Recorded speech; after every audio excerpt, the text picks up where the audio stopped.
Okay, so on to a more quantitative lesson about how to deal with solubility. So we're going to take another look at solubility, which again is quantitative. How much solute can dissolve in a given amount of solvent? One important thing is it must be at a very specific temperature. So what you're going to do tomorrow is on the computer, the best we can, is look at the solubility of different ionic compounds in water, and you're going to build your own solubility curve similar to the one here. And if this did not print well for you, it is from your textbook, so you can take a look at it there. And so you really have to be careful about the units here. So we want temperature on the x-axis always, and then solubility. Today we are going, how much dissolves in water, we're going to measure in grams of solute.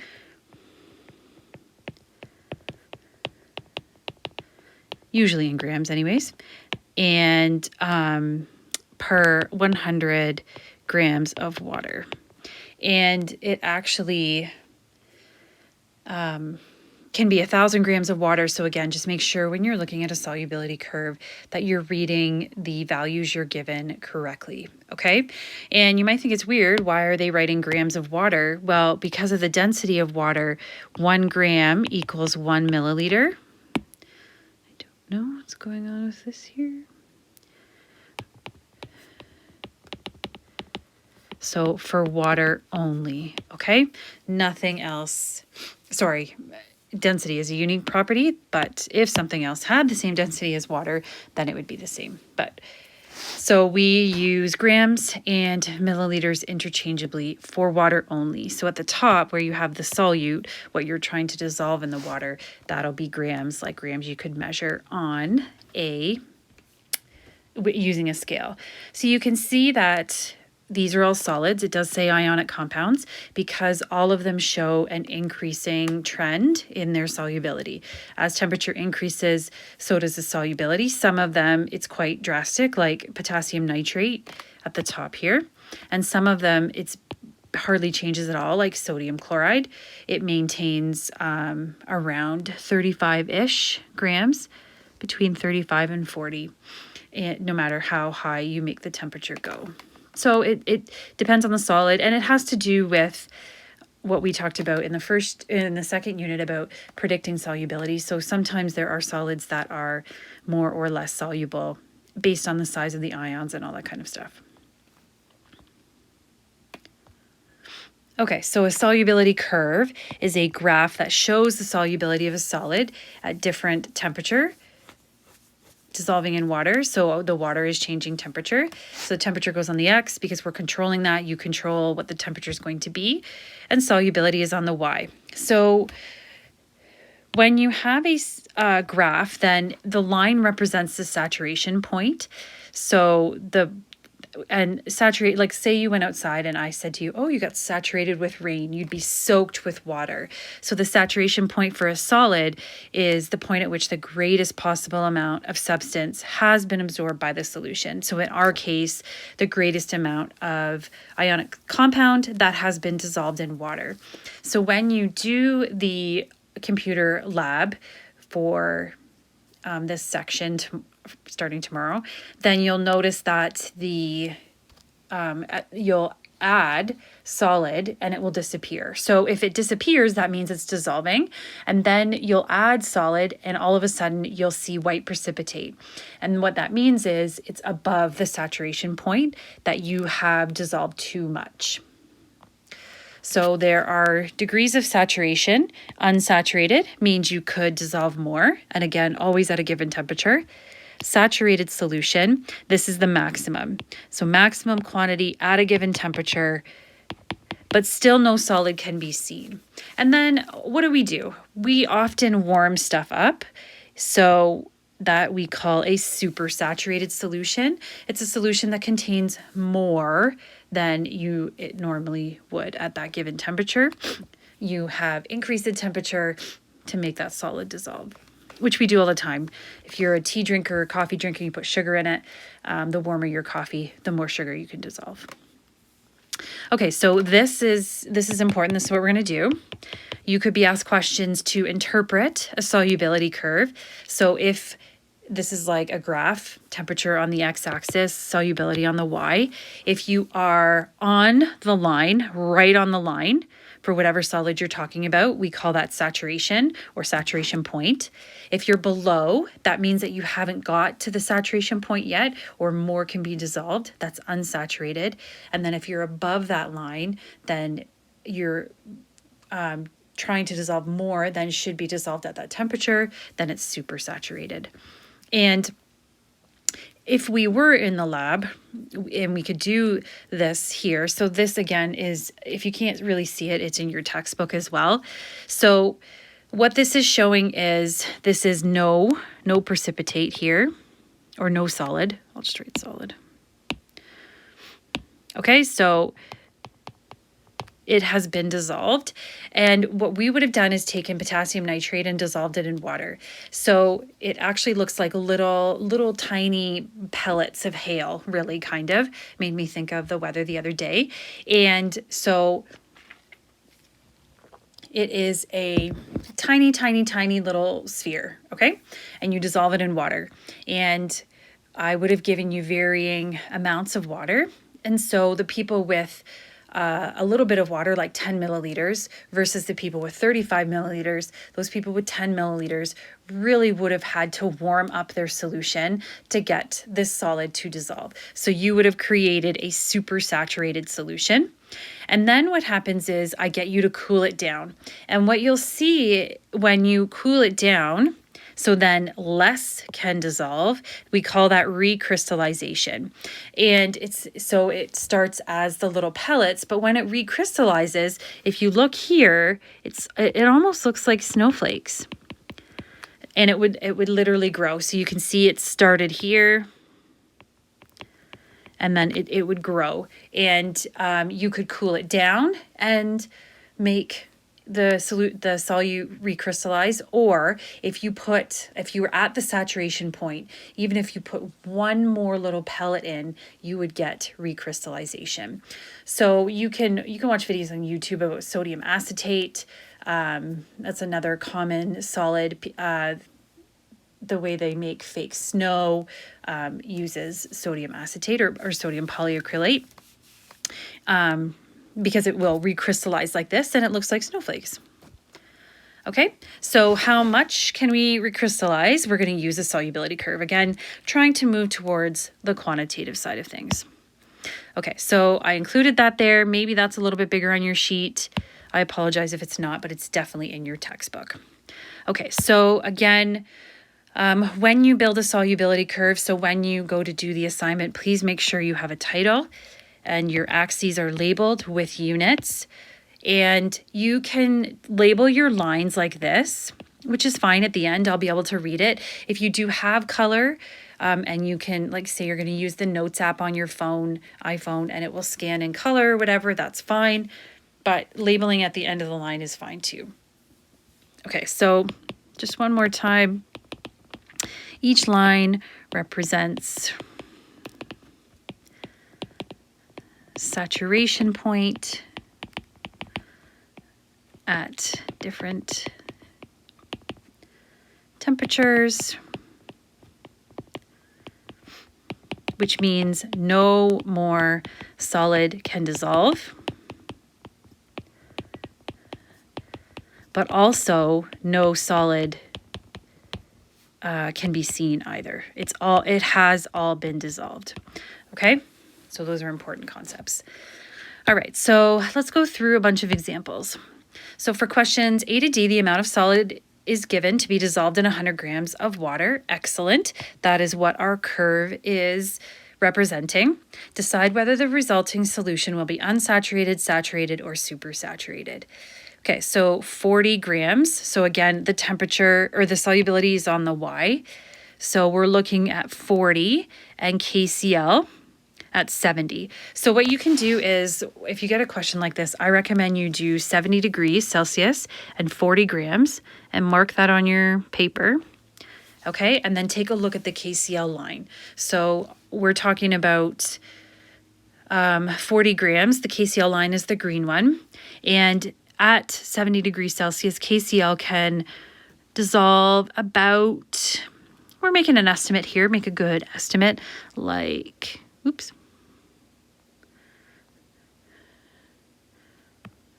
You know, closer to 59. So this is below that amount. So if it's below, then the solution is not saturated yet.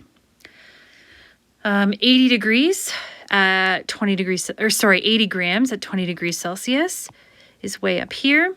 So even for potassium nitrate, that's way above its saturation point. So that would be super saturated. And then 40 degrees Celsius and 45 grams.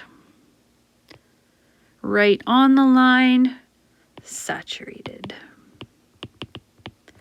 Okay, so notice you have to be given the solid, you have to be given the amount, and you have to be given the temperature. So very, except for maybe sodium chloride, the change in temperature usually has a pretty dramatic effect on the solid dissolving. Okay, so you can also do questions like this. Finding how much solute will dissolve at a certain temperature, then cooling it down and calculating how much solute will actually recrystallize. So if I was in class, I would use the ruler on the active board, but I cannot do that here. So I'm going to do my best. Okay, so we have 80. And it wants us to do sodium chloride or ammonium chloride. So I'm going to call that 65 grams can dissolve. So you want to be close. If on your paper you wrote 64, you wrote 66, that's pretty close. If you wrote 70, well, it's not really 70. Okay, so just be as close as you can. And then 20 degrees. We're doing the blue line here. Again, that is annoying for me to do here with my Apple Pen. Okay, so at 20 degrees Celsius, I'm going to call that, I think it's a little bit more than halfway, so I'm going to call it 36. So at 80 degrees, you could dissolve more, 65 grams. Now we've cooled it all the way down to 20 degrees Celsius, so now we can only dissolve 36 grams. So how much is going to recrystallize? Well, it's simply just the difference. If you could dissolve 65 and now it's the saturation point is only 36, then you're going to, you're going to recrystallize 29 grams, or 65 minus 36. Okay, so again, you have to be told the solids. So this time we're going to do potassium chlorate. I think that's 60 degrees. Potassium chlorate is, that was terrible, sorry. That's about, I'd say that's pretty close to halfway. So I'm going to call that 25 grams can dissolve. And then at 25 degrees Celsius, you're going to get, that was not 25 degrees Celsius. More like 9. I'm going to call that 9 grams. So unfortunately, 25 grams, 25 degrees Celsius, these numbers are all kind of close together. So again, it's important to pay attention to the units and what you're talking about, because you're going to see, we're basically going to do different examples where you're basically asked 3 different things, but still using the same, or 4 different things using the same solubility curve. So there's a lot of different types of questions you can ask, but it is kind of logical. And if you get to use the curve, then as long as you know how to read it, it's not too bad. Okay, so 30 degrees and potassium sulfate. That's a bit, I don't want to, maybe I can draw. Oh, that wasn't bad. So I'm going to call that 12 grams. 10 degrees. I'll call that 9 again. So now this time, only 3 grams is going to recrystallize. Okay. All right, so now there are cases where you could have to interpolate or extrapolate, but again, think about the trends in the solubility of a solid. So how much potassium nitrate dissolves at 80 degrees Celsius for potassium nitrate? So you can see that, so here, this is 80 degrees Celsius, and potassium nitrate's line is not even close. So what we can say is it going to be less than 100 grams, which is the limit here of the axis? No, that doesn't make sense. But all we can say is it's going to be greater. How much greater? We don't know. We cannot use our graph to even make a better estimate than that. You could also be asked questions about what's the most soluble, what's the least soluble. So again, you have to be given the temperature. So here we're looking at 40 degrees, and the most soluble means it dissolves the most. So you just look for the line that's highest on the graph, and in this case, it's clearly KNO3. It can dissolve 65. The next one that comes even close is about 45. Okay. So what happens when you get a question that doesn't match the graph? So here it says, Billy wants to dissolve 5.5 grams of ammonium chloride in 10 milliliters of water to make a saturated solution. What should the temperature of his water be at? So now we have 10 milliliters of water, which is not what our graph has. It's got 100. Okay, so the grams and the milliliters don't matter. Remember, for water, they're equal, but the amount that Billy wants to dissolve is not in an amount that we can use the solubility curve to predict. So I'm going to write that down. I'm just going to write some notes about this question.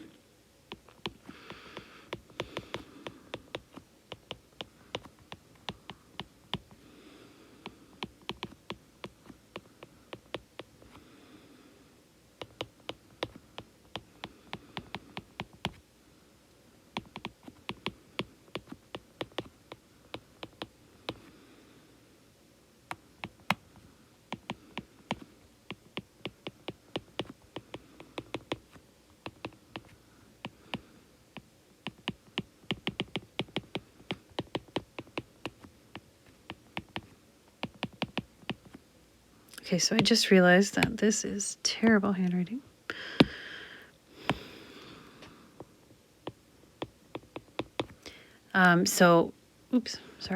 So again, the milliliters and the gram part doesn't matter, okay? It's more about the 10 and the 100. So we have to fix that, which we can do. We've already studied stoichiometry. You guys are all good at that. And the next part of the question, so he wants to dissolve 5.5 grams of ammonium chloride in 10 milliliters of water, and he wants to make a saturated solution. So you also need to remember that a saturated solution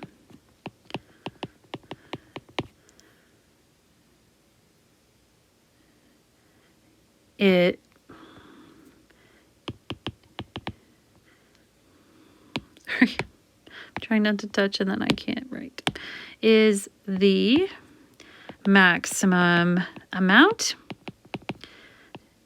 that will dissolve. And how do we know what that is on the curve? It's going to be on the line. Okay, so, but first, in order to use the line first, we have to change the unit on the solubility. And one of the best ways to do that is just to make a ratio, okay? And we can follow the same pattern that we did for stoichiometry, where you start with X on the left. So we need to find how many grams of the solid for 100 milliliters, grams, it doesn't matter, grams of water. We are trying to dissolve 5.5 grams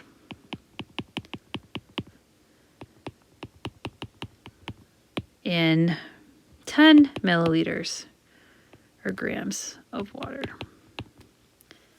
Okay, so let's just make some notes for yourself if you want. Change my color here. So this is from this side is from the question. So I'm just going to write Q, okay? And then this side is the curve. So you can be asked questions where you're given data from the curve and asked to change it into like 25 milliliters of water or something different. So again, there's kind of a variety here. There's a worksheet, there's a couple questions from the textbook on D2L.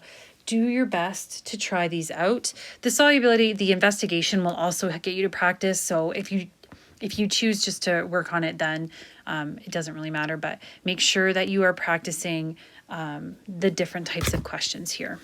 Okay, so now you can decide for yourself how you want to solve this. So if you're a cross multiplier, you can do that. Okay, and then 100 times 5.5 is 550, divided by 10 is 55. Now, 10 and 100 are nice numbers.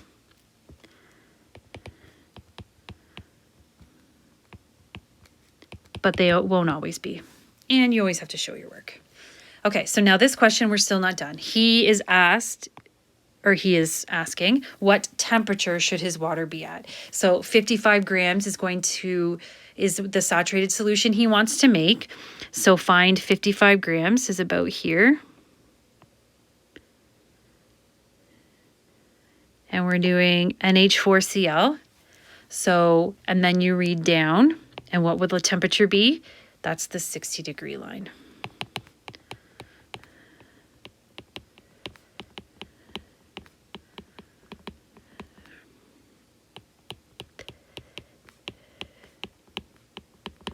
Okay, so a nice little sentence there.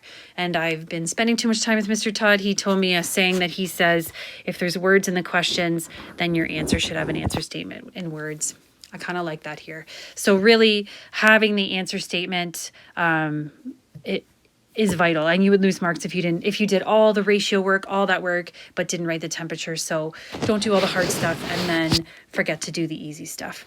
Okay, so I've posted, like I said, there's textbook questions, a worksheet with solutions, and then I posted 2 videos about the assignment, one of them to kind of introduce it, one of them, and then if you can't get it to work on your computer, I posted a video of me doing the assignment, of doing the lab part, so you can get the data from that and record it on your sheet.